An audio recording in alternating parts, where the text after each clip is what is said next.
Welcome to the deep dive. We're here to unpack some complex ideas and find out why they really matter. And today, we're diving into a fascinating analysis about U.S. fiscal deficits. Yeah, there's this phrase in the source material that just grabs you. Nothing stops this train. Pretty dramatic, right? It really is. And it sets the stage for this whole discussion about government spending, debt, and how it all ties back to, well, everything. The economy, assets. Assets that you might hold. Exactly. So that's our mission today. What is this train? Why does this analysis argue it's basically unstoppable, at least for a while? And crucially, what could that mean for you, for your financial picture? We're going to piece together the argument from this source. Okay, let's do it. So the analysis starts by looking back, setting a baseline. For a long, long time, decades actually, U.S. federal deficits, as a slice of the whole economy, the GDP, Ah, they moved pretty much in lockstep with the unemployment rate. right. Like dancers, almost. When unemployment went up, which usually happens in recessions, the deficit tended to climb too. Government takes in less tax, pays out more benefits. And then when the economy was doing well, low unemployment.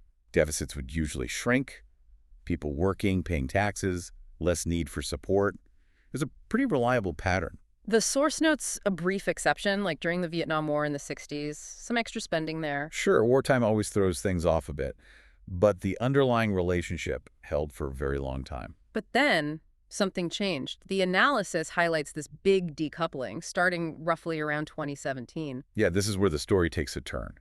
We got into this weird situation where unemployment was low, historically low even. Which should mean smaller deficits based on the old playbook. Exactly. But it didn't happen. The deficit actually, well, it blew out. We're talking 6–7% of GDP. And this was before all the massive pandemic spending kicked in. Yes, before that.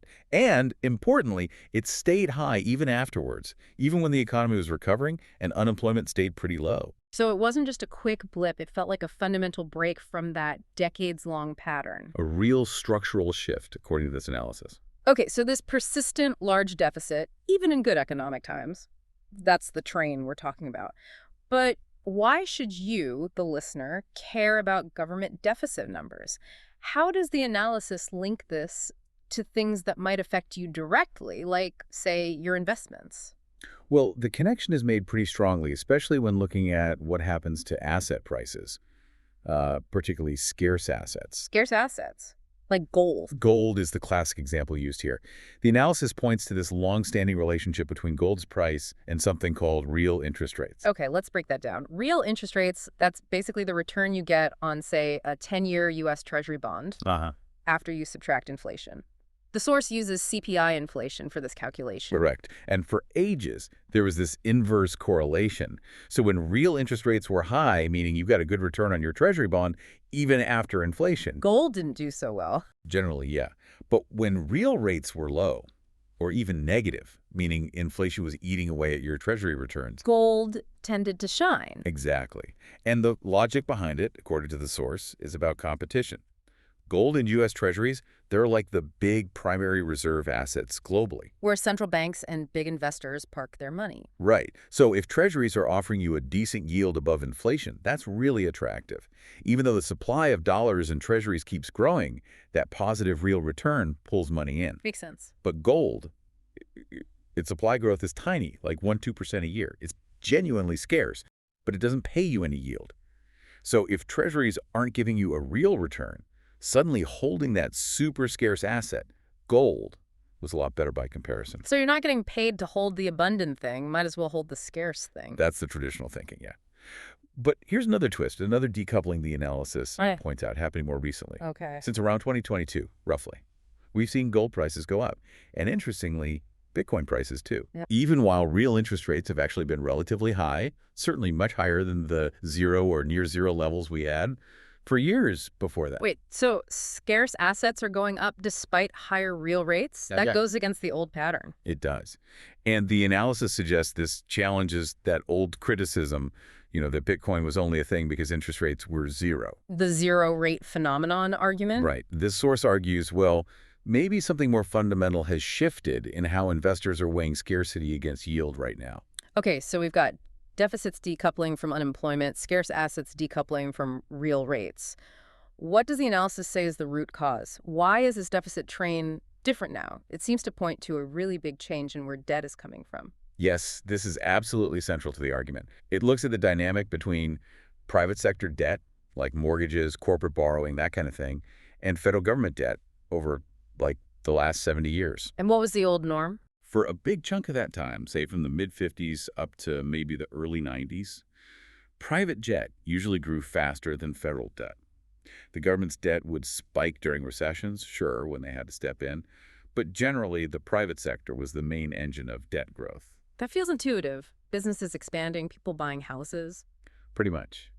But the analysis shows this dramatic flip, especially picking up speed after the 2008 financial crisis and becoming really clear in the last few years. What's the flip? Now, federal government debt growth is consistently faster than private sector debt growth, and not just during crises. It's happening year in, year out, even when the economy is supposedly doing okay. Wow. So the government's balance sheet is just expanding faster than the rest of the economy's debt on a continuous basis. That's the picture painted by the data in the source. And this fundamental shift, it has consequences for how the system is managed, right? For the tools they use to control things. Big time. This leads right into the idea the analysis presents about impaired brakes. You know, the Federal Reserve's main tool for cooling down the economy, for slowing down borrowing. Raising interest rates, make money more expensive. That's the standard operating procedure. Raise rates, tap the economic brakes. But the argument here is that it doesn't work like it used to. Or at least it's much less effective, maybe even counterproductive in some ways.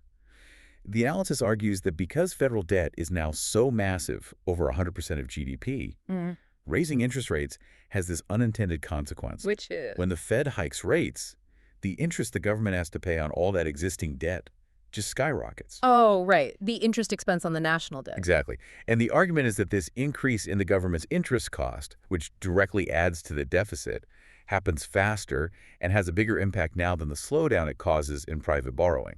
So hitting the brakes makes the government borrow more, potentially offsetting the braking effect on the private side. That's the core idea. It's like the brakes are seriously compromised. The analysis uses this great analogy, actually. It says, we've kind of gone through the looking glass. We're in Wonderland now, where the rules that worked for the majority of this time frame now work backwards. Wow. Wonderland economics. So the tool meant to slow total debt growth Ends up significantly boosting a major component of it, the government debt, just through the interest payments.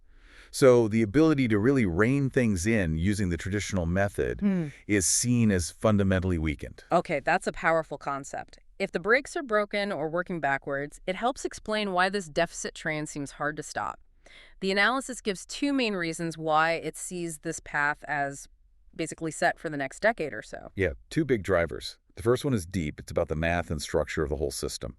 The source describes the modern financial system's central banking, fractional reserves, as having a kind of Ponzi nature. Whoa, Ponzi nature. That sounds concerning. What do they mean by that? They use it in a specific sense, that the system is built on so much credit and debt that it absolutely relies on constant growth to keep functioning. You can't really handle shrinking. Like it needs perpetual expansion. Kind of. The metaphor used is a shark that can't stop swimming.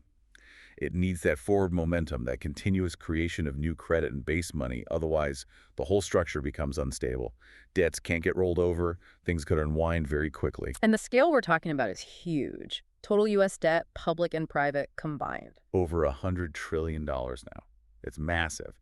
And the analysis points out how incredibly rare it is for this total debt number to actually go down.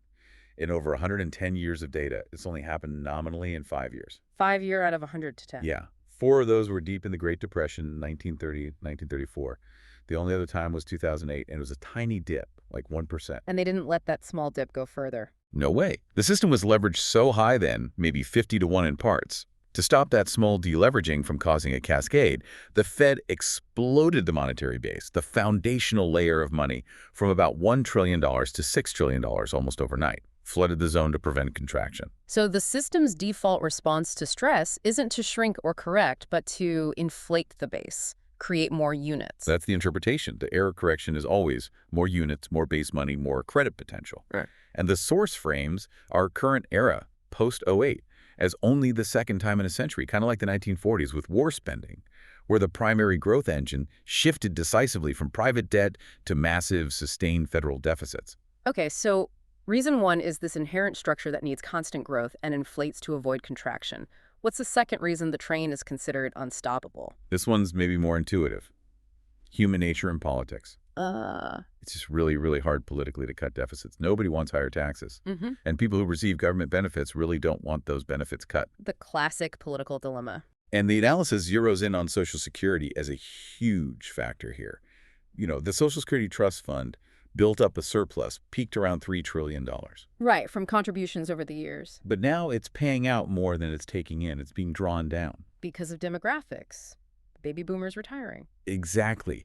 That massive generation is hitting retirement age, and they're drawing benefits. The system's own projections, which the source refers to, suggest the fund could be depleted around 2035. And the timing of this drawdown starting, it lines up with that deficit decoupling and the federal debt growth acceleration we talked about earlier. The analysis sees a direct link. The drawdown started in the late 2010s, right when those other shifts were happening. And here's the political reality. That demographic, the retirees and near retirees, they vote in huge numbers. So touching Social Security spending. It's called the third rail of politics for a reason. Neither major party in the U.S. seems willing to make significant cuts. So according to this analysis, that massive chunk of spending and its contribution to the deficit is effectively locked in, set in stone for the foreseeable future, regardless of who is in power. Okay, so let's put it together. Reason one. The system's math requires constant growth. It inflates to avoid pain. Reason two. Political reality, driven by voter demographics, makes cutting major spending politically toxic. Those are the twin engines, according to this analysis, powering this unstoppable train of large deficits for at least the next decade. And the key takeaway isn't necessarily predicting some sudden hyperinflationary collapse like Weimar Germany, right? It's something else. Right. The source emphasizes it's not about predicting, say, 70% deficits overnight. It's about the persistence, the relentlessness of deficits staying high, maybe around that 7% of GDP level, every single year, like clockwork, as they put it. It's the steady, ongoing nature of it over years that matters. The slow grind rather than the explosion. Precisely. And this is where the analysis contrasts the whole fiat system again with something like Bitcoin. How so? Bitcoin is presented as the mirror image. The current system needs more units. Bitcoin has fixed units. The system uses printing more money as its error correction. Bitcoin doesn't change its supply. The system can be opaque. Bitcoin's ledger is transparent. The system fights deleveraging tooth and nail. Bitcoin allows for it without inflating the core asset. So if this analysis holds and we're looking at a decade of these persistent large deficits fueled by these unstoppable forces, what does the source suggest is the takeaway for you, the listener? How do you navigate that? The conclusion drawn is pretty direct. If you want to protect your purchasing power in an environment of relentless fiscal expansion and potentially impaired monetary breaks, the strategy is to own the highest quality, scarce assets. Scarce assets as a potential shield against the diluting effects of the unstoppable train. That's the core recommendation derived from this specific analysis. Okay, quite a journey there. We've unpacked this idea of the unstoppable train from the source material, looking at the deficit's break from unemployment trends, how scarce assets are behaving oddly relative to rates, that big shift from private to public debt growth, the Wonderland problem with interest rates acting like fuel instead of brakes. And those two core drivers. Yeah. The system's need for growth and the political lock-in of spending. It's definitely a framework rooted in looking at the long-term data and the mechanics, or perhaps the changing mechanics of the system. A specific interpretation, but one based on observable trends. So the final thought we want to leave you with is this. If this analysis is directionally right, if the traditional ways of controlling debt really are impaired or gone, what does that actually mean for how you approach your own savings, your investments, your long-term financial plans? Something to mull over. Definitely a critical question to consider given this perspective. Absolutely. Well, if you found this deep dive useful and you want to keep digging into these kinds of ideas with us, please do follow, like, and share. It helps others find the discussion. And you can find more from the source analysis itself on places like Twitter X, Notscare, Bluesky, Threads, Instagram, Facebook, and LinkedIn. Thanks for joining us.